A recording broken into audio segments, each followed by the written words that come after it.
ನಮಸ್ಕಾರ, good morning. ನಿಮ್ಮ ಜೊತೆ ನಾನು ಹರೀಶ್ ನಾಗರಾಜು.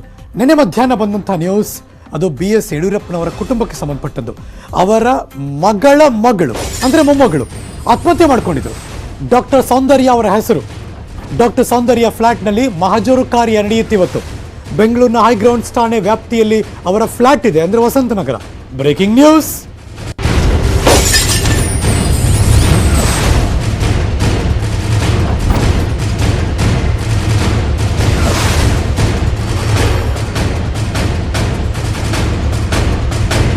ಮೃತಪಟ್ಟ ಡಾಕ್ಟರ್ ಸೌಂದರ್ಯ ಅವರ ಪತಿ ಮತ್ತು ಮನೆ ಕೆಲಸದಾಕೆ ನೀಡಿದ ದೂರಿನನ್ವಯ ತನಿಖೆ ಆಗುತ್ತೆ.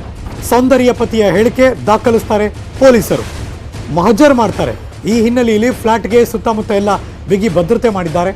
ಹೈಗ್ರೌಂಡ್ಸ್ ಪೊಲೀಸರು ಫ್ಲಾಟ್ ಬಳಿ ಬಂದಿದ್ದಾರೆ. ಯಾರನ್ನೂ ಬಿಡದೆ ಭದ್ರತೆ ಮಾಡಿದ್ದಾರೆ ಪೊಲೀಸರು. ಹೊಯ್ಸಳ ಹಾಗೂ 3 ಸಿಬ್ಬಂದಿಯಿಂದ ಭದ್ರತೆ ಆಗಿದೆ. ಯಾರನ್ನು ಒಳಗೆ ಬಿಟ್ಟಿಲ್ಲ. ಅಫ್ಕೋರ್ಸ್ ಸ್ಥಳ ಮಹಜರು ಮಾಡೇ ಮಾಡ್ತಾರೆ. ಯಾವುದೇ ಸಾವು ಸಂಭವಿಸಿದ ಸಂದರ್ಭದಲ್ಲೂ ಮಾಡ್ತಾರೆ ಇದನ್ನು. ಸೊ ಹಾಗಾಗಿ ಪೊಲೀಸರು ಹೈಗ್ರೌಂಡ್ಸ್ ವ್ಯಾಪ್ತಿಗೆ ಬರುತ್ತೆ. ವಸಂತ ನಗರದಲ್ಲಿ ಅವ್ರ ಫ್ಲ್ಯಾಟ್ ಇರೋದು. ಆ ಫ್ಲ್ಯಾಟ್ನಲ್ಲಿ ಈಗ ಪೊಲೀಸರು ಬಂದಿದ್ದಾರೆ, ಸ್ಥಳ ಮಹಜರು ಮಾಡ್ತಿದ್ದಾರೆ. ಅವರ ಪತಿ ಮತ್ತು ಮನೆ ಕೆಲಸದಾಗಿ ಕೊಟ್ಟಂತಹ ದೂರಿನನ್ವಯ ಇವತ್ತು ಮುಂದಿನ ತನಿಖೆ ಬೆಳವಣಿಗೆ ನಡೀತಾ ಇದೆ. ನನ್ನ ಸಹೋದ್ಯೋಗಿ ಮಂಜು ಆರ್ಯ ಇದೀಗ ನೇರ ಸಂಪರ್ಕದಲ್ಲಿ ಜಾಯಿನ್ ಆಗ್ತಿದ್ದಾರೆ. ಗುಡ್ ಮಾರ್ನಿಂಗ್ ಮಂಜು ಆರ್ಯ. ಅವರ ಕುಟುಂಬಕ್ಕೆ ಬರ ಸಿಡಿಲಿನ ಹಾಗೆ ಯಡಿಯೂರಪ್ಪನವರ ಮೊಮ್ಮಗಳು ಸಾವನ್ನಪ್ಪಿದ್ದಾರೆ, ಅಂದರೆ ಆತ್ಮಹತ್ಯೆ ಮಾಡಿಕೊಂಡಿದ್ದಾರೆ ಅನ್ನೋ ಪ್ರಕರಣ ಇದು. ಇವತ್ತಲ್ಲಿ ಏನೇನು ನಡೆಯುತ್ತೆ, ಏನಾದರೂ ಒಂದು ಕ್ಲೂ ಸಿಕ್ಕಿರೋದು, ವಿಷಯ ಸಿಕ್ಕಿರೋದು, ಇದೇ ಬಲವಾದ ಕಾರಣ ಅಂತ ಏನಾದರೂ ಒಂದು ಕನ್ಕ್ಲೂಷನ್ ಬರೋಕ್ಕೆ ಸಾಧ್ಯ ಆಗುತ್ತಾ ಬೇಗ ಇವತ್ತಿನ ಎಲ್ಲ ತನಿಖೆಯ ಹಾದಿ?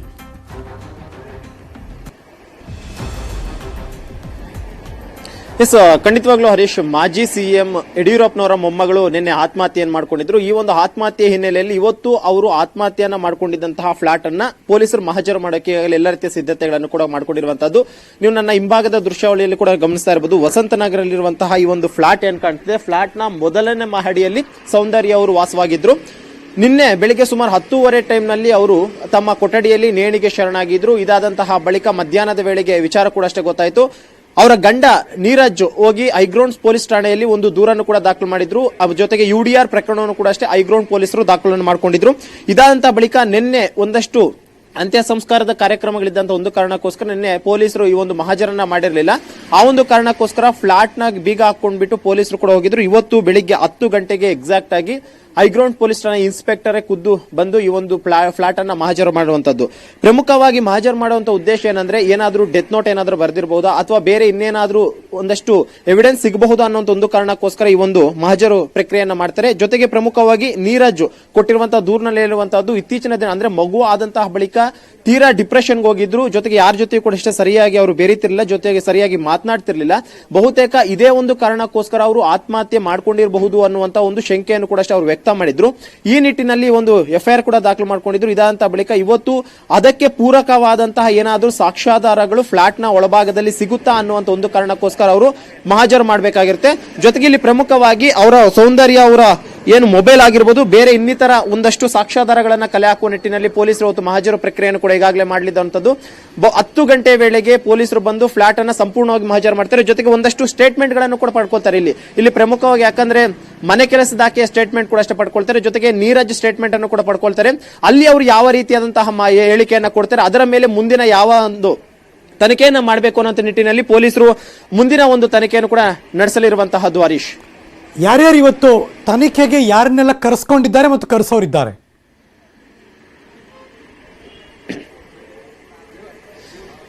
ಅಂದ್ರೆ ಸದ್ಯಕ್ಕೆ ಈ ಒಂದು ಪ್ರಕರಣದಲ್ಲಿ ಇದುವರೆಗೂ ಯಾರ ಒಂದು ಸ್ಟೇಟ್ಮೆಂಟ್ ಅನ್ನು ಕೂಡ ಅಷ್ಟೇ ಹೈಗ್ರೌಂಡ್ ಪೊಲೀಸರು ಪಡ್ಕೊಂಡಿಲ್ಲ. ಪ್ರಮುಖವಾಗಿ ಇಲ್ಲಿ ನೀರಜ್ನ ಸ್ಟೇಟ್ಮೆಂಟ್ ಅನ್ನ ಇಂಪಾರ್ಟೆಂಟ್ ಆಗಿರುತ್ತೆ. ಯಾಕಂದ್ರೆ ದೂರುದಾರರು ಅವರೇ ಆಗಿರುವಂತಹ ಕಾರಣಕ್ಕೋಸ್ಕರ ಮತ್ತು ಅವರ ಪತಿ ಆಗಿರುವಂತಹ ಒಂದು ಕಾರಣಕ್ಕೋಸ್ಕರ ನೀರಜ್ ಅವರ ಸ್ಟೇಟ್ಮೆಂಟ್ ಬಹುಮುಖ್ಯವಾಗಿರುತ್ತೆ. ಯಾಕಂದ್ರೆ ಅವರ ಕೌಟುಂಬಿಕ ಕಲಹದ ಹಿನ್ನೆಲೆಯಲ್ಲಿ ಅವರು ಡಿಪ್ರೆಷನ್ಗೆ ಹೋಗಿದ್ರು ಅನ್ನುವಂಥದ್ದು ಒಂದು ಈಗಾಗಲೇ ಒಂದು ಶಂಕೆ ಕೂಡ ವ್ಯಕ್ತವಾಗಿರುವಂತದ್ದು.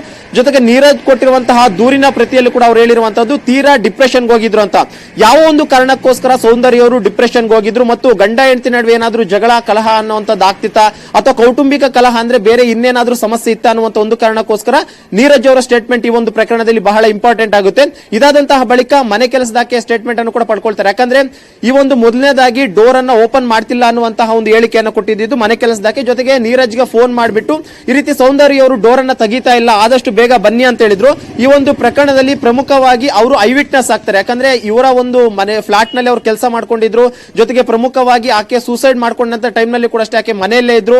ಜೊತೆಗೆ ಆಕೆಯೇ ಒಂದು ನೀರಜ್ಗೆ ಫೋನ್ ಮಾಡಿ ಕರ್ಸ್ಕೊಂಡಿದ್ದಾರೆ. ಇದೆಲ್ಲದನ್ನು ಕೂಡ ಅಷ್ಟೇ ಸವಿಸ್ತಾರವಾಗಿ ಆಕೆ ನೋಡಿರುವಂತ ಒಂದು ಕಾರಣಕ್ಕೋಸ್ಕರ ಆಕೆಯನ್ನ ಈ ಒಂದು ಪ್ರಕರಣದಲ್ಲಿ ಐ ವಿಟ್ನೆಸ್ ಆಗಿ ಮಾಡ್ಕೊಂತಾರೆ. ಜೊತೆಗೆ ಆಕೆಯಿಂದಲೂ ಕೂಡ ಸ್ಟೇಟ್ಮೆಂಟ್ ಅನ್ನು ಪಡ್ಕೊಂತಾರೆ. ಅಂದ್ರೆ ಎಷ್ಟು ದಿನಗಳಿಂದ ನೀವು ಇವರ ಮನೆಯಲ್ಲಿ ಕೆಲಸ ಮಾಡ್ತಾ ಇದ್ರಿ, ಜೊತೆಗೆ ಗಂಡ ಹೆಂಡತಿ ನಡುವೆ ಆಗಾಗ ಏನಾದ್ರೂ ಜಗಳ ಆಗ್ತಾ ಇತ್ತಾ ಮತ್ತು ಬೇರೆ ಇನ್ನೇನಾದ್ರೂ ಸಮಸ್ಯೆಗಳು ನಿಮ್ಮ ಕಣ್ಣಿಗೆ ಕಾಣಿಸ್ತಾ ಅನ್ನುವಂತ ಒಂದು ಸ್ಟೇಟ್ಮೆಂಟ್ ಅನ್ನು ಕೂಡ ಅಷ್ಟೇ ಮನೆ ಕೆಲಸದಾಕೆಯಿಂದೆಲ್ಲ ಪಡ್ಕೊಂತಾರೆ. ಸದ್ಯಕ್ಕೆ ಈ ಒಂದು ಪ್ರಕರಣದಲ್ಲಿ ಇವತ್ತು ನೀರಜ್ ಮತ್ತು ಮನೆ ಕೆಲಸದಾಕೆ ಇಬ್ಬರ ಸ್ಟೇಟ್ಮೆಂಟ್ ಕೂಡ ಅಷ್ಟೇ ಹೈಗ್ರೌಂಡ್ ಪೊಲೀಸರು ಪಡೆಯಲಿದ್ದಾರೆ. ಒಂದು ವೇಳೆ ಏನಾದ್ರೂ ಯಡಿಯೂರಪ್ಪನವರ ಕುಟುಂಬದವರು ಬೇರೆ ರೀತಿಯಾದಂತ ಏನಾದರೂ ಆರೋಪ ಮಾಡಿದಂತಹ ವೇಳೆಯಲ್ಲಿ ಅದಕ್ಕೆ ಪೂರಕವಾದಂತಹ ಸಾಕ್ಷ್ಯಾಧಾರಗಳನ್ನ ಕಳೆ ಹಾಕುವ ನಿಟ್ಟಿನಲ್ಲಿ ಅವ್ರು ಯಾರ ಮೇಲೆ ಆರೋಪ ಮಾಡ್ತಾರೆ ಅವರನ್ನು ಕೂಡ ಅಷ್ಟೇ ಪೊಲೀಸರು ವಿಚಾರಣೆಯನ್ನು ಮಾಡಲಿದ್ದಾರೆ. Harish, thank you so much Manju, ಈ ಕ್ಷಣದ ಮಾಹಿತಿಯನ್ನು ಅಪ್ಡೇಟ್ ಮಾಡೋದಕ್ಕೆ. ಸ್ಯಾಂಡಲ್ವುಡ್ನ ನಟ ಕಮ್ ನಿರ್ಮಾಪಕ ಅರೆಸ್ಟ್ ಆಗಿದ್ದಾರೆ. ಅತ್ಯಾಚಾರ ನಂಬಿಸಿ ಮೋಸ ಮಾಡಿದ ಆರೋಪದಡಿ ಅರೆಸ್ಟ್ ಆಗಿದ್ದಾರೆ. ಯಾರು ಏನು ನೋಡೋಣ. Breaking news.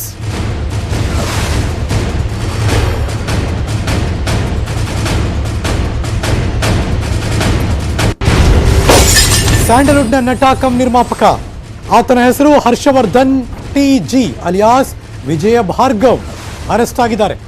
ವಿಷನ್ 2023 ಸಿನಿಮಾದ ಹೀರೋ ಜೊತೆಗೆ ನಿರ್ಮಾಪಕ ಕೂಡ ಹೌದು. ನಟಿಯೊಬ್ಬರಿಗೆ ನಂಬಿಸಿ ವಂಚನೆ ಮಾಡಿದ ಆರೋಪ ಎದುರಿಸಿದ್ದಾರೆ. ಅನ್ನಪೂರ್ಣೇಶ್ವರ ನಗರ ಪೊಲೀಸರೀಗ ಆತನನ್ನು ಅರೆಸ್ಟ್ ಮಾಡಿದ್ದಾರೆ. ಸಿನಿಮಾಗಳಲ್ಲಿ ಸಹ ನಟಿಗಳಾಗಿ ಪಾತ್ರಗಳನ್ನು ಮಾಡ್ತಿದ್ದ ನಟಿಯೊಬ್ಬರು ದೂರು ಕೊಟ್ಟರು. ಕಳೆದ 2 ವರ್ಷಗಳಿಂದ ನನ್ನ ನಂಬಿಸಿ ದೈಹಿಕವಾಗಿ ನನ್ನ ಬಳಕೆ ಮಾಡ್ಕೊಂಡಿದ್ದಾರೆ. ಮದುವೆ ಮಾಡ್ಕೋತೀನಿ ಅಂತ ಹೇಳಿ ಮೋಸ ಮಾಡಿದ್ದಾರೆ. ಕೇಳಿದ್ರೆ ಕೊಲೆ ಮಾಡ್ತೀನಿ ಅಂತ ಹೇಳಿದ್ರಂತೆ ಹರ್ಷವರ್ಧನ್. ಬೆದರಿಕೆ ಆಗ್ತಿದ್ದಾನೆ. ಇವತ್ತಿ ಆರೋಪ ಮಾಡಿದ್ರು. ಅನ್ನಪೂರ್ಣೇಶ್ವರ ನಗರ ಠಾಣೆಯಲ್ಲಿ ಕೇಸ್ ದಾಖಲಾಯಿತು. ಆರೋಪಿ ಪರಪ್ಪನ ಅಗ್ರಹಾರ ಜೈಲಿಗೆ ಹೋಗಿದ್ದಾರೆ.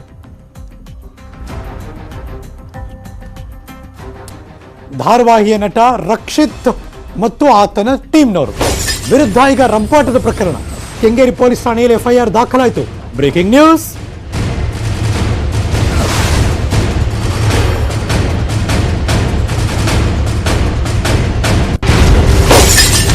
ಧಾರಾವಾಹಿಯಲ್ಲಿ ಹೀರೋ, ಆದರೆ ರಿಯಲ್ ಲೈಫಲ್ಲಿ ವಿಲನ್ ಆಗ್ಬಿಟ್ಟ. ರಕ್ಷಿತ್, ಅಭಿಷೇಕ್, ರಂಜನ್ ಮತ್ತು ರಾಕೇಶ್ ಇಷ್ಟು ಜನರ ವಿರುದ್ಧ ಕೇಸ್ ಹಾಕಿದ್ದಾರೆ. ರವಿಚಂದ್ರನ್, ಅನುಷಾ ಮತ್ತು ಶರಣ್ಯ ವಿರುದ್ಧ ಕೂಡ ಎಫ್ಐಆರ್ ಹಾಕಿದ್ದಾರೆ. ನೈಟ್ ಕರ್ಫ್ಯೂ ಇತ್ತು, ಆದರೂ ಹೋಟೆಲ್ನಲ್ಲಿ ತಡರಾತ್ರಿವರೆಗೆ ಪಾರ್ಟಿ ಮಾಡಿದ್ರು. ಕೆಂಗೇರಿ ಹತ್ರ ಜಿಂಜರ್ ಲೇಕ್ ವ್ಯೂ ಹೋಟೆಲ್ನಲ್ಲಿ ಇಬ್ಬರು ಯುವತಿಯರ ಜೊತೆ ಹೋಟೆಲ್ನಲ್ಲಿ ಕೂಗಾಡ್ತಿದ್ರು. ಕಿರುತೆರೆಯ ನಟ ನಟಿಯರು ಕುಡಿದು ಜೋರಾಗಿ ಕೂಗಾಡ್ತಿದ್ರು ಅಂತ ಸ್ಥಳೀಯರು ಮಾಹಿತಿ ಕೊಟ್ಟರು. ಹಾಗಾಗಿ ಕೆಂಗೇರಿ ಪೊಲೀಸರು ಠಾಣೆಗೆ ಬಂದರು. 7 ಮಂದಿ ವಿರುದ್ಧ ಎಫ್ಐಆರ್ ಅನ್ನು ದಾಖಲು ಮಾಡಿದ್ರು, ಕರ್ಕೊಂಬಂದು.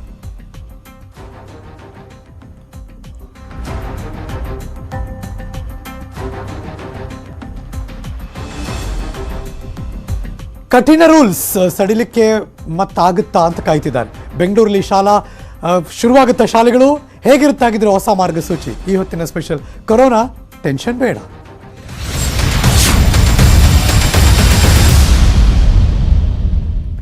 ಇವತ್ತು ಮುಖ್ಯಮಂತ್ರಿಗಳು ಯಾವ ನಿರ್ಧಾರ ತೆಗೆದುಕೊಳ್ತಾರೆ ಅಂತ ಎಲ್ಲರ ಕುತೂಹಲ. ಯಾಕೆಂದರೆ ನಿಯಮಗಳು ಮತ್ತಷ್ಟು ಸಡಿಲಿಕೆ ಮಾಡಿ ಅನ್ನೋ ಆಗ್ರಹ ಕೇಳಿಬಂದಿರೋದ್ರಿಂದ 50-50 ನಿಯಮಗಳನ್ನು ಸಡಿಲಿಕೆ ಮಾಡಿ ಅಂತ ಕೇಳ್ತಿದ್ದಾರೆ. ತಜ್ಞರ ಜೊತೆ ಇವತ್ತು ಮುಖ್ಯಮಂತ್ರಿಗಳು ಮಹತ್ವದ ಸಭೆ ನಡೆಸಿ ನಿರ್ಧಾರವನ್ನು ತೆಗೆದುಕೊಳ್ತಾರೆ.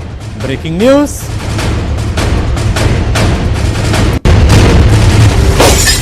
ಇವತ್ತು ಮಧ್ಯಾಹ್ನ 1 ಗಂಟೆಗೆ ಮುಖ್ಯಮಂತ್ರಿಗಳು ಮೀಟಿಂಗ್ ಕರೆದಿದ್ದಾರೆ. ಗೃಹ ಕಚೇರಿ ಕೃಷ್ಣಾದಲ್ಲಿ ಆರೋಗ್ಯ ಸಚಿವರು, ಅಧಿಕಾರಿಗಳು, ತಾಂತ್ರಿಕ ಸಲಹಾ ಸಮಿತಿಯ ಸದಸ್ಯರು ಈ ಮೀಟಿಂಗ್ನಲ್ಲಿರ್ತಾರೆ. ಮೊನ್ನೆಯಷ್ಟೇ ಸಂಪುಟ ಸಹೋದ್ಯೋಗಿಗಳ ಜೊತೆ ಮೀಟಿಂಗ್ ಮಾಡಿದ್ದಾರೆ. ಅಲ್ಲೂ ಅವರೆಲ್ಲರ ಮಾಹಿತಿಯನ್ನು, ಸಲಹೆಗಳನ್ನು ಪಡ್ಕೊಂಡಿದ್ದಾರೆ. ಇವತ್ತು ಇವ್ರ ಜೊತೆ ಎಲ್ಲ ಮಾತಾಡಿ ಫೈನಲ್ ಡಿಸಿಷನ್ಗೆ ಬರ್ತಾರೆ. ಅಂತಿಮ ನಿರ್ಧಾರವನ್ನು ಪ್ರಕಟ ಮಾಡ್ತಾರೆ. ನೈಟ್ ಕರ್ಫ್ಯೂ ಕಡಿಮೆ ಮಾಡಿ ಅಂತಿದ್ದಾರೆ. 10 ಗಂಟೆ ತನಕ ಇದೆ. ಅದು 10 ರಿಂದ 5 ಇದೆ. 11-11:30 ಮಾಡಿ ಅಂತ ಆಗ್ರಹ ಇದೆ.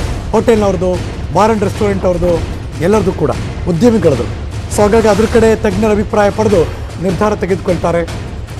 ಕೋವಿಡ್ಗೆ ಹೊಸ ಗೈಡ್ಲೈನ್ಸ್ ಪ್ರಕಟವಾಗುವ ಎಲ್ಲ ಸಾಧ್ಯತೆಗಳು ಕೂಡ ಇವತ್ತಿದೆ.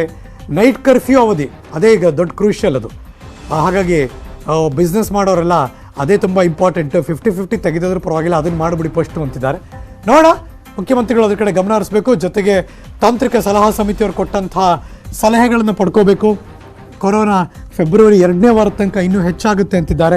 ಈಗಾಗಲೇ ಸಾವುಗಳು ಹೆಚ್ಚಾಗ್ತಾ ಇದೆ, 50 ಕ್ರಾಸ್ ಆಗ್ತಿದೆ.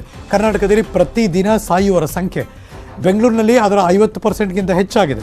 ಸೊ ಹಾಗಾಗಿ ಇದೆಲ್ಲವನ್ನು ದೃಷ್ಟಿಯಲ್ಲಿಟ್ಕೊಂಡು ಇನ್ನೊಂದು 2 ವಾರ ಹಾಗೆ ಮುಂದಕ್ಕೆ ತಳ್ತಾರಾ ಅಥವಾ ಇವಾಗಲೇ ಒಂದಷ್ಟು ಸಡಿಲಿಕೆ ಮಾಡುವ ಚಾನ್ಸಸ್ ಇದೆಯಾ? ಇವೆಲ್ಲವನ್ನು ಕೂಡ ಕಾದು ನೋಡಬೇಕು. ಮಧ್ಯಾಹ್ನ 1 ಗಂಟೆ ಮೀಟಿಂಗ್ ಗೃಹ ಕಚೇರಿ ಕೃಷ್ಣಾದಲ್ಲಿ. ಇನ್ನು ಶಾಲೆಗಳನ್ನು ಮತ್ತು ಕಾಲೇಜುಗಳನ್ನು ಮತ್ತೆ ಶುರು ಮಾಡೋದು ವಿಚಾರ ಈಗಾಗಲೇ ಶಿಕ್ಷಣ ಇಲಾಖೆ ಒಲವು ತೋರಿಸಿದೆ. ಬೆಂಗಳೂರು ಸೇರಿದಂತೆ ಹಲವು ಕಡೆ ಶಾಲೆಗಳನ್ನು ತೆರೆಯೋದಕ್ಕೆ ಮಾನ್ಯ ಸಚಿವರೇ ಮಾಹಿತಿ ಕೊಡ್ತಾ ಇದ್ರು, ಒಲವು ಕೂಡ ತೋರಿಸಿದ್ರು. Breaking news.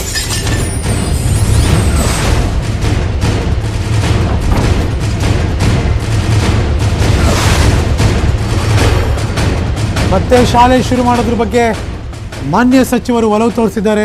ಶಿಕ್ಷಣ ಇಲಾಖೆಗಳು ಉತ್ಸುಕವಾಗಿದೆ. ಆದರೆ ಶಿಕ್ಷಣ ತಜ್ಞರು, ತಾಂತ್ರಿಕ ಸಲಹಾ ಸಮಿತಿ ಏನು ಹೇಳ್ತಾರೆ ಅನ್ನೋದು ಈಗಿರುವಂಥ ಕುತೂಹಲ. ಶಾಲಾ ಕಾಲೇಜು ಶುರು ಮಾಡಿ ಅಂತ ಎಲ್ಲ ವಿದ್ಯಾಸಂಸ್ಥೆಗಳು ಒತ್ತಡ ಹಾಕ್ತಿದ್ದಾರೆ. ಅದರ ಹಿನ್ನೆಲೆಯಲ್ಲಿ ಇವತ್ತು ಶಾಲೆ ಶುರು ಮಾಡುವುದರ ಬಗ್ಗೆ ಏನು ನಿರ್ಧಾರ ತಗೋತಾರೆ ನೋಡಬೇಕು. 5ನೇ ಕ್ಲಾಸಿಂದ 9ನೇ ಕ್ಲಾಸು ಅಂತಿದ್ದಾರೆ. ಇಲ್ಲ ಅದನ್ನು ಸ್ಪ್ಲಿಟ್ ಮಾಡಿ ಸ್ವಲ್ಪ ನಿಧಾನಕ್ಕೆ ಮಾಡ್ತಾರಾ, ಈಗಲೇ ಶುರು ಮಾಡ್ತಾರಾ, ಕಾದು ನೋಡಬೇಕು. ಮತ್ತಷ್ಟು ಮಾಹಿತಿ ನನ್ನ ಸಹೋದ್ಯೋಗಿ ಅನಿಲ್ ಬಾಸ್ ಅವರು ಲೈವ್ ಜಾಯಿನ್ ಆಗ್ತಿದ್ದಾರೆ. Good morning Anil. Very crucial ಸರ್ಕಾರಕ್ಕೀಗ ಏನಾದರೂ ಬಿಸಿ ತುಪ್ಪನ ಒಂದು ಕಡೆಯಿಂದ ಎಲ್ಲರೂ ಹಿಂಸೆ ಅಂದರೆ ಒಂದು ಒತ್ತಡ ಹಾಕ್ತಿದ್ದಾರೆ, ಶುರು ಮಾಡಿ ಅಂತ. ಶಾಲೆ ಆಗಿರ್ಬೋದು ಅಥವಾ ಬೇರೆ ಬೇರೆ ಕಠಿಣ ನಿಲುವನ್ನು ಸಡಿಲಿಕೆ ಮಾಡೋ ವಿಚಾರ ಆಗಿರ್ಬೋದು. ಇನ್ನೊಂದು ಕಡೆ ಸರ್ಕಾರ ಕೊರೋನಾನು ಕಂಟ್ರೋಲ್ ಮಾಡಬೇಕು, ಇದಕ್ಕೂ ಕೂಡ ರಿಲ್ಯಾಕ್ಸೇಷನ್ ಕೊಡಬೇಕು. ಏನೇನು ನಡೀತಿದೆ ಚರ್ಚೆ?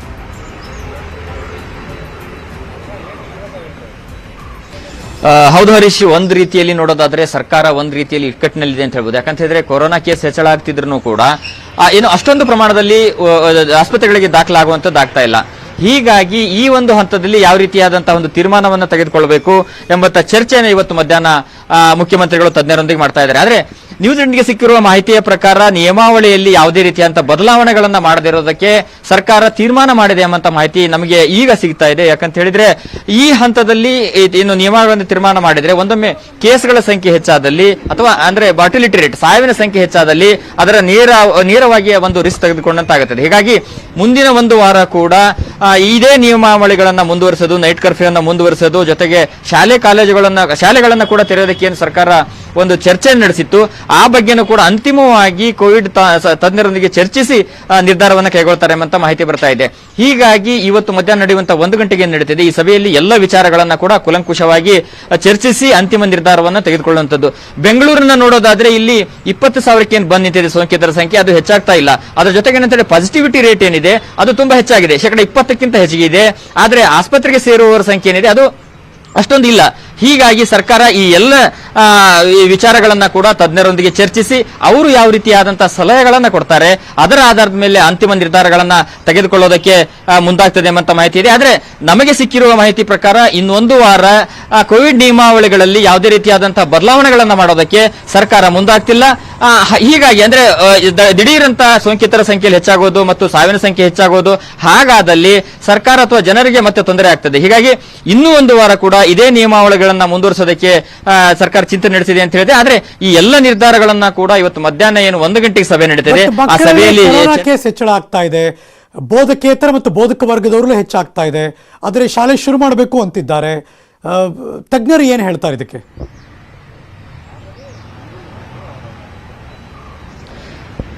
ಈಗಾಗಲೇ ಶಾಲೆಗಳನ್ನ ಆರಂಭ ಮಾಡೋಕೆ ತಜ್ಞರು ಕೂಡ ಒಂದು ಒಲವನ್ನು ತೋರಿಸಿದ್ದಾರೆ ಎಂಬಂತ ಮಾಹಿತಿ ಬರ್ತಾ ಇದೆ. ಆದ್ರೆ ಅದನ್ನ ತಜ್ಞರೊಂದಿಗೆ ಮತ್ತೊಮ್ಮೆ ಸಿಎಂ ನೇತೃತ್ವದಲ್ಲಿ ನಡೆದ ಸಭೆಯಲ್ಲಿ ಚರ್ಚೆಯನ್ನ ಮಾಡಲಾಗ್ತದೆ.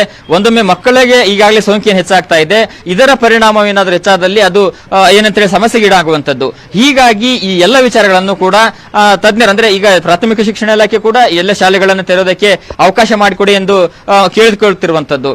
ಆದ್ರೆ ಅದೊಂದು ರಿಸ್ಕ್ ತೆಗೆದುಕೊಂಡಂತಾಗ್ತದೆ. ಹೀಗಾಗಿ ಮಕ್ಕಳ ಆರೋಗ್ಯ ಹಾಗೂ ಅವರ ಯಾವ ರೀತಿಯಾಗಿ ಸೋಂಕನ್ನ ನಿವಾರಣೆ ಮಾಡಬಹುದು ಎಂಬುದನ್ನ ತಜ್ಞರೊಂದಿಗೆ ಚರ್ಚಿಸಿ ಮತ್ತು ಅದು ಮುಂದಿನ ಹಂತದಲ್ಲಿ ಯಾವ ರೀತಿಯಾದ್ರೂ ರೂಪಾಂತರ ಆಗ್ತದೆಯಾ, ಮಕ್ಕಳ ಆರೋಗ್ಯಕ್ಕೆ ಅದರ ಜಾಸ್ತಿ ಒಂದು ಹೆಚ್ಚಿನ ಒಂದು ಪರಿಣಾಮವಾಗ್ತದೆ ಎಂಬುದನ್ನ ತಜ್ಞರ ಜೊತೆಗೆ ಚರ್ಚಿಸಿ ಅದರ ಅಂದ್ರೆ ಶಾಲೆಗಳನ್ನು ಆರಂಭಿಸುವುದರ ಬಗ್ಗೆನೂ ಕೂಡ ನಿರ್ಧಾರಗಳನ್ನ ಸರ್ಕಾರ ತೆಗೆದುಕೊಳ್ತದೆ ಎಂಬಂತಿದೆ. ಹೀಗಾಗಿ ತಜ್ಞರು ಶಾಲೆಗಳನ್ನು ಆರಂಭಿಸುವುದಕ್ಕೆ ಒಲವು ವ್ಯಕ್ತಪಡಿಸಿದ್ರು ಕೂಡ ಥ್ಯಾಂಕ್ ಯು ಸೊ ಮಚ್ ಈ ಕ್ಷಣದ ಮಾಹಿತಿಯನ್ನು ಅಪ್ಡೇಟ್ ಮಾಡಿದ್ದಕ್ಕೆ.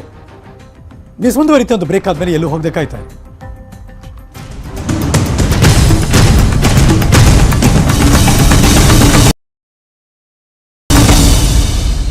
Welcome back. ಪ್ರತಿ ತಿಂಗಳು 29ನೇ ತಾರೀಕು ಬಂದರೆ ಕನ್ನಡಿಗರನ್ನ ತುಂಬ ಕಾಡುವ ದಿನ ಅವತ್ತು. ಯಾಕೆಂದರೆ ಪವರ್ ಸ್ಟಾರ್ ಪುನೀತ್ ರಾಜ್ಕುಮಾರ್ ಇವತ್ತಿಗೆ ನಮ್ಮನ್ನಗಲಿ 3 ತಿಂಗಳಾಯಿತು. ಕಳೆದ ವರ್ಷ ನಮಗೆ ನೆನಪಿದೆ, ಅಕ್ಟೋಬರ್ 29ನೇ ತಾರೀಕು ತೀವ್ರ ಹೃದಯಾಘಾತದಿಂದ ಇಹಲೋಕ ತೆತ್ತಿಸಿದ್ರು ನಮ್ಮೆಲ್ಲರ ಪ್ರೀತಿಯ ಅಪ್ಪು ಪುನೀತ್ ರಾಜ್ಕುಮಾರ್. ಅವರ ಸಮಾಧಿಗೆ ಅವರ ಮಡದಿ ಅಶ್ವಿನಿ ಪುನೀತ್ ರಾಜ್ಕುಮಾರ್, ಸಹೋದರ ರಾಘವೇಂದ್ರ ರಾಜ್ಕುಮಾರ್, ಅವರ ಇಡೀ ಕುಟುಂಬದವರು ಪೂಜೆ ಸಲ್ಲಿಸಿದರು. ಪುನೀತ್ ರಾಜ್ಕುಮಾರ್ ನೆನಪಿನಲ್ಲಿ ಇವತ್ತು 500 ಗಿಡಗಳನ್ನು ಅಶ್ವಿನಿ ಪುನೀತ್ ರಾಜ್ಕುಮಾರ್ ಅವರು ಅಭಿಮಾನಿಗಳಿಗೆ ವಿತರಣೆ ಮಾಡ್ತಾರೆ. ಬಾದಾಮಿ, ಸೀಬೆ, ಮಾವು, ತೇಗ, ಹಲಸು ಗಿಡಗಳನ್ನು ಅಭಿಮಾನಿಗಳಿಗೆ ಉಡುಗೊರೆಯಾಗಿ ಕೊಡೋರಿದ್ದಾರೆ. ಮೈಸೂರಲ್ಲಿ ವೇದ ಸಿನಿಮಾದ ಶೂಟಿಂಗ್ನಲ್ಲಿ ಬ್ಯುಸಿ ಇದ್ದರು ಡಾಕ್ಟರ್ ಶಿವರಾಜ್ ಕುಮಾರ್ ಅವರು. ಬೆಂಗಳೂರಿಗೆ ಬಂದು ಸಮಾಧಿಗೆ ಪೂಜೆ ಸಲ್ಲಿಸ್ತಾರೆ.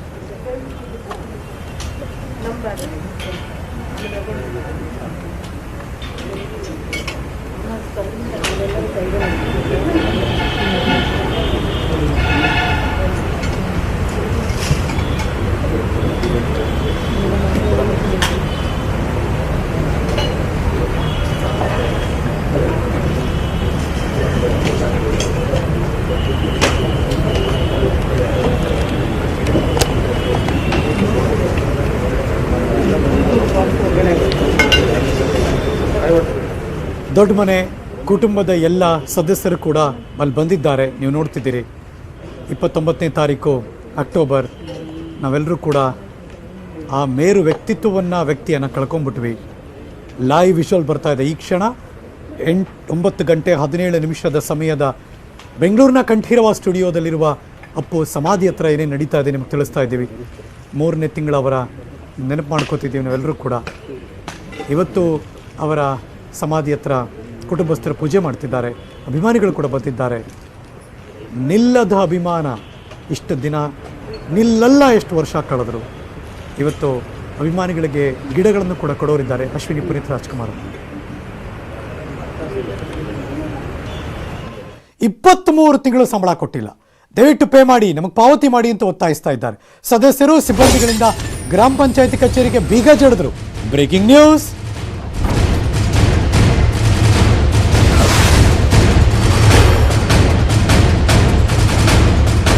ಯಾರೇ ಆಗಲಿ ಸಂಬಳದಲ್ಲಿ ಜೀವನ ಮಾಡ್ತಿರೋರಿಗೆ ಪ್ರತಿ ತಿಂಗಳು ಕೂಡ ಕಮಿಟ್ಮೆಂಟ್ ಇದ್ದೇ ಇರುತ್ತೆ. 1 ತಿಂಗಳು 2 ತಿಂಗಳು ಹಬ್ಬಬ್ಬಾ ಅಂದರೆ 3 ತಿಂಗಳು ತಡ್ಕೋತಾರೆ. ಆಮೇಲೆ ಭಾಳ ಕಷ್ಟ ರೀ.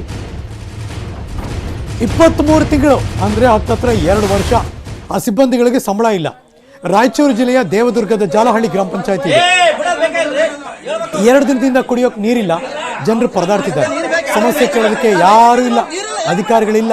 ಅಧಿಕಾರಿ ನೇಮಕ ಮಾಡಿ ಅಂತ ಒತ್ತಾಯಿಸಿದ್ದಾರೆ. ಸುಮಾರು 20,000 ಜನಸಂಖ್ಯೆ ಇರುವಂಥ ಜಾಲಹಳ್ಳಿ ಆಡಳಿತಾತ್ಮಕ ನೆಪವೊಡ್ಡಿ ಅಧಿಕಾರಿ ನೇಮಕಕ್ಕೆ ಡಿಲೇ ಮಾಡ್ತಿದ್ದಾರೆ. ತಾಲ್ಲೂಕು ಅಧಿಕಾರಿಗಳನ್ನು ಕೂಡಿ ಹಾಕಿದ್ರು ಬಗೆಹರಿತಿಲ್ಲ ಸಮಸ್ಯೆ. ಸಂಬಳ ಕೊಡಿ, 23 ತಿಂಗಳಾಯಿತು ಅಂತ ಒತ್ತಾಯಿಸ್ತಿದ್ದಾರೆ.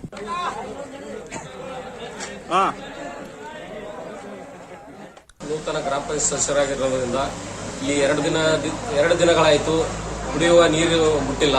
ಸಿಬ್ಬಂದಿಗಳು 10 ರಿಂದ 23 ತಿಂಗಳಾಯಿತು ಅವರಿಗೆ ಸ್ಯಾಲರಿ ಆಗಿಲ್ಲ ಅಂತೇಳಿ ಧರಣಿ ಕೂತಿದ್ದಾರೆ.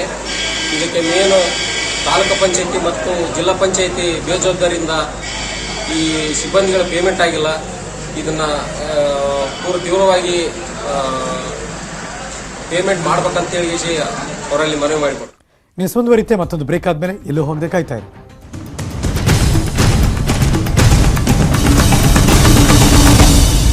Welcome back. ಕ್ರೈಸ್ತ ಪ್ರಾರ್ಥನಾ ಮಂದಿರವನ್ನು ಅನಧಿಕೃತವಾಗಿ ಕಟ್ಟಿದ್ರು. ಆ ಮಂದಿರವನ್ನು ತೆರವು ಮಾಡ್ತಿದ್ದಾರೆ. ಕೆರೆ ಒತ್ತುವರಿ ಮಾಡಿ ನಿರ್ಮಿಸಿದಂತಹ ಪ್ರಾರ್ಥನಾ ಮಂದಿರ ಇದು. ಚಳ್ಳಕೆರೆ ತಾಲೂಕಿನ ನಾಯಕನಹಟ್ಟಿಯಲ್ಲಿ ಪ್ರಾರ್ಥನಾ ಮಂದಿರ ಇತ್ತು. ಸಣ್ಣ ನೀರಾವರಿ ಇಲಾಖೆಗೆ ಸೇರಿದಂತಹ ಗ್ರಾಮ ಸರ್ವೆ ನಂಬರ್ 113ರಲ್ಲಿ 131ರಲ್ಲಿ ನಿರ್ಮಾಣವಾಗಿತ್ತು ಈ ಪ್ರಾರ್ಥನಾ ಮಂದಿರ. ರಮೇಶ್ ಎಂಬ ವ್ಯಕ್ತಿಯಿಂದ ಅಕ್ರಮ ಒತ್ತುವರಿ ಮಾಡ್ಕೊಂಡು ಶೆಡ್ ನಿರ್ಮಾಣ ಮಾಡಿದರು. ನಾಯಕನಹಟ್ಟಿ ಚಕ್ಕಕೆರೆ ವ್ಯಾಪ್ತಿಯಲ್ಲಿ 5 ಗುಂಟೆ ಒತ್ತುವರಿ ಮಾಡಿ ಕಟ್ಟಿದ್ರು ಈ ಕಟ್ಟಡವನ್ನು. ಚಳ್ಳಕೆರೆ ತಹಸೀಲ್ದಾರ್ ರಘುಮೂರ್ತಿ, ಸಣ್ಣ ನೀರಾವರಿ ಇಲಾಖೆ AEE assistant executive engineer Gurubasavarajaiah, CPI Ramakanth ಸ್ಥಳಕ್ಕೆ ಭೇಟಿ ಕೊಟ್ಟರು, ತೆರವು ಕಾರ್ಯ ನಡೆಸಿದರು. ಕನ್ಸ್ಟ್ರಕ್ಷನ್ಸ್ ಆಗಲಿ ಯಾವುದಕ್ಕೂ ಕೂಡ ಮಾಡಬೇಡಿ, ಮುಂದಾಗಬೇಡಿ ಅಂತೇಳಿ ನಿಮಗೆ ಮನವಿ ಮಾಡ್ತೀನಿ. ನಮ್ಮ ಕಂದಾಯ ಮತ್ತು ಸರ್ವೆ ದಾಖಲೆಗಳ ಪ್ರಕಾರ ಸರ್ಕಾರಿ ಕೆರೆ. ಈ ಸರ್ಕಾರಿ ಕೆರೆಯಲ್ಲಿ ಅಂದಾಜು ಒಂದು 5 ಗುಂಟೆ ಪ್ರದೇಶದಲ್ಲಿ ರಮೇಶ್ ಅನ್ನೋ ಒಬ್ಬ ವ್ಯಕ್ತಿ ಅನಧಿಕೃತವಾಗಿ ಒಂದು ಶೆಡ್ಡನ್ನು ನಿರ್ಮಾಣ ಮಾಡಿ ಈ ಶೆಡ್ಡಲ್ಲಿ ಕೆಲವೊಂದು ಕಾನೂನು ಬಾಹಿರ ಚಟುವಟಿಕೆಗಳು ನಡೆಸ್ತಾರೆ ಅನ್ನೋದು ಒಂದು ಮಾಹಿತಿಯನ್ನು ಸಾರ್ವಜನಿಕರು ನನ್ನೊಟ್ಟಿಗೆ ರಾತ್ರಿ ಫೋನಲ್ಲಿ ಚರ್ಚೆ ಮಾಡಿಕೊಂಡು, ಇದಕ್ಕಿನ್ನಲೂ ಪೂರ್ವದಲ್ಲಿ ಏನು ಈ ಒಂದು ಕೆರೆಯಲ್ಲಿ ಸುಮಾರು ಒಂದು 8 ಜನ ಒತ್ತುವರಿ ಮಾಡಿದ್ದಾರೆ. ಆ 8 ಜನದಲ್ಲಿ ಇವರು ಒಬ್ಬರು ರಮೇಶ್ ಅನ್ನೋರು ಕೂಡ. ಬಡತನದ ಬೆಂಕಿಯಲ್ಲಿ ಅರಳಿದಂತಹ ಯುವತಿಯೊಬ್ಬಳ ಕಥೆ ಇದು. ಹೂ ಕಟ್ಟೋ ಯುವತಿ ಈಗ PSI ಆಗಿದ್ದಾರೆ. ಕೊಪ್ಪಳ ಜಿಲ್ಲೆ ಕುಕ್ಕನೂರಿನ ಫರೀದಾ ಬೇಗಂ ಬಡತನ ಕಷ್ಟಗಳ ನಡುವೆ 17ನೇ ರ್ಯಾಂಕ್ ಬಂದಿದ್ದಾರೆ. ತಂದೆ ಆಸೆಯಂತೆ ಓದಿ ಉನ್ನತ ಹುದ್ದೆಗೇರಿದ್ದಾರೆ ಫರೀದಾ ಬೇಗಂ ತಂದೆ ಕುಕ್ಕನೂರಿನ ಮೌಲಾ ಹುಸೇನ್ ಪಾಟೇಲ ಬಸ್ ಸ್ಟೇಷನ್ ಹತ್ರ ಹೂ ಕಟ್ತಾರೆ, ಹೂ ಮಾರಾಟ ಮಾಡ್ತಾರೆ. ಫರೀದಾ ಹೂ ಕಟ್ತಾರೆ. ಮೌಲಾ ಹುಸೇನ್ ಹಾಗೂ ಹಸೀನಾ ಬೇಗಂಗೆ 12 ಮಕ್ಕಳಿದ್ದಾರೆ. ಫರೀದಾ ಬೇಗಂ 9ನೇ ಮಗಳು. ಅವರ ಕುಟುಂಬದಲ್ಲಿ ಫರೀದಾ ಹಾಗೂ ಕಿರಿಯ ಮಗಳು ಮಾತ್ರ ಪದವಿ ಓದಿದ್ದಾರೆ. ತಂದೆ ಆಸೆ ಪ್ರಕಾರ ಫರೀದಾ ಬೇಗಂ ಉನ್ನತ ಹುದ್ದೆಗೆ ಏರ್ತಿದ್ದಾರೆ. 7 ತಿಂಗಳ ಹಿಂದೆ ಫರೀದಾ ಬೇಗಂ ತಂದೆ ಮೌಲಾ ಹುಸೇನ್ ಅನಾರೋಗ್ಯದಿಂದ ನಿಧನರಾಗಿದ್ದಾರೆ. ನಾನು PSI ಸೆಲೆಕ್ಟ್ ಆಗಿದ್ದು ಎಲ್ಲ ಸ್ಕೋಪ್ ಕೊಡ್ತಾ ಇರೋದು ನೋಡಿದ್ರೆ ಬಹಳ ಖುಷಿ ಆಗ್ತಾ ಇದೆ. ಈ ಲಾಸ್ಟ್ ಟೈಮ್ ನಾನು PSI ಎಕ್ಸಾಮ್ ಬರೆದ ಮೇಲೆ 17ನೇ ರ್ಯಾಂಕ್ HK ರೀಜನ್ ಒಳಗೆ 17ನೇ ರ್ಯಾಂಕ್ ಪಡೆದ ಮೇಲೆ ಭಾಳ ಮನಸ್ಸಿಗೆ ಖುಷಿ ಆಯ್ತು ರೀ. 3-4 ಟೈಮ್ಸ್ ಅಟೆಂಡ್ ಕೊಟ್ಟೆ ASಗೋಸ್ಕರ. ಅದು ಪ್ರಿಲಿಮ್ಸಲ್ಲಿ 1 ಮಾರ್ಕ್ಸ್ 2 ಮಾರ್ಕ್ಸ್ ಹೋಗೋದ್ರಿಂದ ಬೇಜಾರಾಗಿ ನೋಡೋಣ ಈ ಸ್ಟೇಟ್ ಲೆವೆಲ್ KS ಎಕ್ಸಾಮ್ಸ್ ಬರೆದು KS ಎಕ್ಸಾಮ್ ಒಳಗೆ ನಾನು ಫಸ್ಟ್ ಟೈಮೇನೆ ಪ್ರಿಲಿಮ್ಸ್ ಕ್ವಾಲಿಫೈ ಆಗಿದೆ. ಮೇನ್ಸ್ ಬರೆದಾದ್ಮೇಲೆ ಮತ್ತೆ ಆಮೇಲೆ ಅದು ರಿಸಲ್ಟ್ ಸ್ವಲ್ಪ ಲೇಟ್ ಆಗಿ ಬರುತ್ತೆ ಅನ್ನೋದಕ್ಕೆ ಸೊ PSI ಎಕ್ಸಾಮ್ಸ್ ಬರೆದೆ. PSI ಎಕ್ಸಾಮ್ ಬರೆದ್ಮೇಲೆ ಫಸ್ಟ್ ಅದಕ್ಕೆ ಫಿಸಿಕಲ್ ಇತ್ತು ರೀ. ಫಿಸಿಕಲ್ ಆದಮೇಲೆ ರಿಟರ್ನ್ ಟೆಸ್ಟಲ್ಲಿ ಪಾಸ್ ಆಗಿ 3-4 ಮಂತ್ಸಲ್ಲೇ ರಿಸಲ್ಟ್ ಬಿಟ್ಟು HK ರೀಜನ್ ಒಳಗೆ 17th ರ್ಯಾಂಕ್ ಬಂದಿರೋದು ನನಗೆ ಭಾಳ ಖುಷಿ ಅನಿಸುತ್ತೆ. ನನ್ನ ತಂಗಿ PSI ಆಗಿರೋದಕ್ಕೆ ನಮಗೆ ಕುಟುಂಬಸ್ಥರಿಗೆ ಬಹಳ ಒಂದು ಸಂತೋಷದ ವಿಷಯವಾಗಿದೆ. ಒಂದು ಹಬ್ಬದ ವಾತಾವರಣ ನಮ್ಮ ಮನೆಯಲ್ಲಿ ಸೃಷ್ಟಿಯಾಗಿದೆ. ಅದೇ ರೀತಿ ನಮ್ಮ ತಂದೆಯವರ ಕನಸಾಗಿತ್ತು ಮಗಳು ಒಂದು ಒಳ್ಳೆ ಹುದ್ದೆಯನ್ನು ಅಲಂಕರಿಸಲಿ ಅಂಥೇಳಿ ಭಾಳ ಅವರಿಗೆ ಒಂದು ಆಸೆ ಆಗಿತ್ತು. ಅದೇ ರೀತಿ ಇವತ್ತು ನನ್ನ ತಂಗಿ PSI ಆಗಿ 17ನೇ ರ್ಯಾಂಕನ್ನು ಪಡೆದಿರೋದು ನಮಗೆ ತುಂಬ ಒಂದು ಸಂತೋಷದ ಸಂಗತಿಯಾಗಿದೆ. ರೈತರ ಹೆಸರಲ್ಲಿ ಲೋನ್ ಪಡೆದ ಪ್ರಕರಣ ಮಲಪ್ರಭಾ ಸಹಕಾರಿ ಸಕ್ಕರೆ ಕಾರ್ಖಾನೆಯ ಪ್ರಕರಣ ಇದು. 25 ಜನರಿಗೆ ಲೋನ್ ಕ್ಲಿಯರೆನ್ಸ್ ಸರ್ಟಿಫಿಕೇಟ್ ಕೊಟ್ಟಿದ್ದಾರೆ. Breaking news.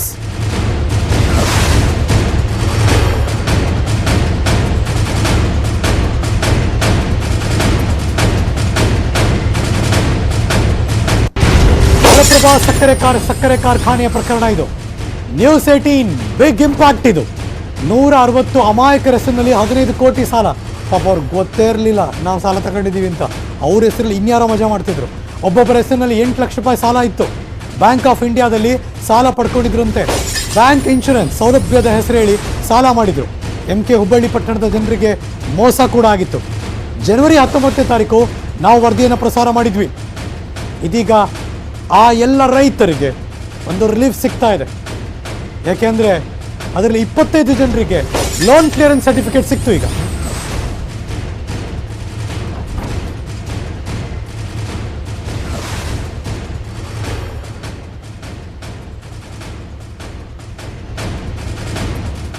ಸಾಲಗಳನ್ನ ಈಗ ಕ್ಲಿಯರೆನ್ಸ್ ಸರ್ಟಿಫಿಕೇಟ್ಗಳು ಏನು ಬ್ಯಾಂಕ್ ಆಫ್ ಇಂಡಿಯಾ ಮತ್ತು ಮಲಪ್ರಭಾ ಸಹಕಾರಿ ಸಕ್ಕರೆ ಆಡಳಿತ ಮಂಡಳಿದವರು ಸೇರಿಕೊಂಡು ಏನು MK ಹುಬ್ಬಳ್ಳಿ ಪಟ್ಟಣದ ನಿವಾಸಿಗಳಾದಂತಹ ಎಲ್ಲ ದಲಿತರು ಮತ್ತು ದಲಿತ ಕಾಲೋನಿಯ ಬಂದಂಥವರು ಒಂದು 15ರಿಂದ 16 ಜನ ಇದ್ದಾರೆ. ಇವ್ರು ಎಲ್ಲರಿಗೂ ಕೂಡ ಇವತ್ತು ಬ್ಯಾಂಕ್ ಆಫ್ ಇಂಡಿಯಾದವರು ಇವ್ರಿಗೆ ಕ್ಲಿಯರೆನ್ಸ್ ಸರ್ಟಿಫಿಕೇಟ್ ಕೊಟ್ಟಿದ್ದಾರೆ. ಉದ್ದೇಶ ಏನಂತಂದರೆ ಈ ಬ್ಯಾಂಕಿನವರು ಹೆಚ್ಚಿನದಾಗಿಬಿಟ್ಟು ಅವರಿಗೆ ಒಂದು ಒತ್ತಾಯ ಮಾಡಿಬಿಟ್ಟು ಆ ಒತ್ತಾಯ ಮಾಡಿದ ನಂತರ ಇವತ್ತು ಆ ಫ್ಯಾಕ್ಟ್ರಿದವ್ರು ಮನದ್ಬಿಟ್ಟು ಈ ಫ್ಯಾಕ್ಟ್ರಿದವರು ಇವತ್ತು ನಮ್ಗೇನು ಮಾಡಿದ್ದಾರೆ ಅಂತಂದ್ರೆ ಸಾಲಗಳನ್ನ ಈಗ ಕ್ಲಿಯರೆನ್ಸ್ ಸರ್ಟಿಫಿಕೇಟ್ಗಳನ್ನ ಈ ರೀತಿ ಕ್ಲಿಯರೆನ್ಸ್ ಸರ್ಟಿಫಿಕೇಟ್. ಚಂದ್ರಕಾಂತ್ ಸುಗಂಧಿ ನನ್ನ ಸಹೋದ್ಯೋಗಿ ದೂರವಾಣಿ ಸಂಪರ್ಕದಲ್ಲಿದ್ದಾರೆ. Good morning Chandrakant. Good morning Harish Nagaraj. News 18 ವರದಿ ಪ್ರಸಾರ ಆಯಿತು, ಫಾಲೋ ಅಪ್ ಮಾಡಿದ್ವಿ, ಅಂತೂ ಇಂತೂ ಎಚ್ಚೆತ್ಕೊಂಡ್ರು. ಬಟ್ 25 ಜನಕ್ಕೆ ಮಿಕ್ಕಿರೋರಿಗೆ ಹರೀಶ್ ಅವರೇ, ಸದ್ಯ ಈಗ 25 ಜನರಿಗೆ ಏನು ಬ್ಯಾಂಕ್ ಆಫ್ ಇಂಡಿಯಾದಿಂದ clearance certificate loan clearance certificate ನೀಡಲಾಗಿರ್ತಕ್ಕಂಥದ್ದು. ಪ್ರಮುಖವಾಗಿ ಏನು 8 ಲಕ್ಷ ಲೋನ್ ಅನ್ನಾಗಿತ್ತು, ಅದಕ್ಕೆ 25,000 ಬಡ್ಡಿ ಸೇರಿ ಎಲ್ಲವೂ ಕೂಡ ಈಗ ಮಾಫ್ ಆಗಿದೆ. ಜೊತೆಗೆ ಅವರು ಮುಂದಿನ ಯಾವುದೇ ಯೋಜನೆಗಳಲ್ಲಿ ಅವರು ಅರ್ಜಿ ಸಲ್ಲಿಸಕ್ಕೆ ಈಗ ಅರ್ಹರಾಗಿದ್ದಾರೆ. ಇನ್ನುಳಿದಂತೆ ಹಂತ ಹಂತವಾಗಿ ನಾವು ಎಲ್ಲರನ್ನ ಲೋನ್ ನ ಕ್ಲಿಯರ್ ಮಾಡ್ತೀವಿ ಅಂತ ಹೇಳಿ ಆಡಳಿತ ಮಂಡಳಿ ಒಂದು ಭರವಸೆ ನೀಡಿದೆ. ಇಲ್ವಾದಲ್ಲಿ ನಾವು ದೂರು ದಾಖಲಿಸ್ತೀವಿ ಅಂತ ಹೇಳಿ ಕೂಡ ಈಗ ಏನು ಲೋನ್ ಪಡೆದ ಫಲಾನುಭವಿಗಳಿದ್ರು ಅವರು ಕೂಡ ನಿರ್ಧಾರ ಮಾಡಿರ್ತಕ್ಕಂಥದ್ದು. ಸದ್ಯ ಈಗ ದೂರನ್ನ ದಾಖಲಾಗಿಲ್ಲ, ಯಾಕಂದ್ರೆ ಬ್ಯಾಂಕ್ ಒಂದು ವಾರದ ಒಳಗಾಗಿನೇ 25 ಜನರಿಗೆ ಈಗ ಕ್ಲಿಯರೆನ್ಸ್ ಸರ್ಟಿಫಿಕೇಟ್ ಸಿಕ್ಕಿದೆ. ಮುಂದಿನ ದಿನಗಳಲ್ಲಿ ಹಂತ ಹಂತವಾಗಿ ಈ ಬಗ್ಗೆ ಕ್ಲಿಯರೆನ್ಸ್ ಸರ್ಟಿಫಿಕೇಟ್ ಅನ್ನು ಕೊಡುವ ಭರವಸೆಯನ್ನ ಬ್ಯಾಂಕ್ ನೀಡಿದೆ. ಹರೀಶ್ ನಗರ ಸದ್ಯಕ್ಕೆ ಈಗ ಏನು 25 ಜನರಿಗೆ ಮಾತ್ರ ಕ್ಲಿಯರೆನ್ಸ್ ಸರ್ಟಿಫಿಕೇಟ್ ನೀಡಿರ್ತಕ್ಕಂಥದ್ದು. ಜನವರಿ 19ರಂದು ನ್ಯೂಸ್ 18 ಕನ್ನಡದಲ್ಲಿ ಈ ಬಗ್ಗೆ ಒಂದು ವರದಿ ಪ್ರಸಾರವಾಗಿತ್ತು. ವರದಿ ಬಳಿಕ ಏನು ಈ ಒಂದು ಫಲಾನುಭವಿಗಳು ಜಿಲ್ಲಾಧಿಕಾರಿಗಳನ್ನು ಭೇಟಿಯಾಗಿದ್ರು ಮತ್ತು SP ಅವರು ಕೂಡ ಭೇಟಿಯಾಗಿ ದೂರು ದಾಖಲಿಸುವ ಎಚ್ಚರಿಕೆಯನ್ನು ನೀಡಿದ್ರು. Harish Nagaraj, thank you so much Chandrakanth Sugandhi, ಈ ಕ್ಷಣದ ಮಾಹಿತಿಯನ್ನು ಅಪ್ಡೇಟ್ ಮಾಡಿದ್ದಕ್ಕೆ. ಇವ್ರು ಎಲ್ಲರಿಗೂ ಕೂಡ ಇವತ್ತು ಬ್ಯಾಂಕಿನವರು ಇಲ್ಲಿಗೆ ಈ ಕ್ಷಣದ ನ್ಯೂಸ್ ಮುಗಿಸಿ ನಾನು ಹೋಗಿ ಬರ್ತೀನಿ. ಮತ್ತೆ ಸಿಗ್ತೀನಿ ಮುಂದಿನ ಸುದ್ದಿಗಳಲ್ಲಿ. ಪಕ್ಕಾ ನ್ಯೂಸ್ಗೆ ನೀವ್ಯಾವಾಗಲೇ ನೋಡ್ತಾ ಇರಿ ನ್ಯೂಸ್ 18 ಕನ್ನಡ. ಜಾಲ ನಮ್ಮದು, ಬಲ ನಿಮ್ಮದು.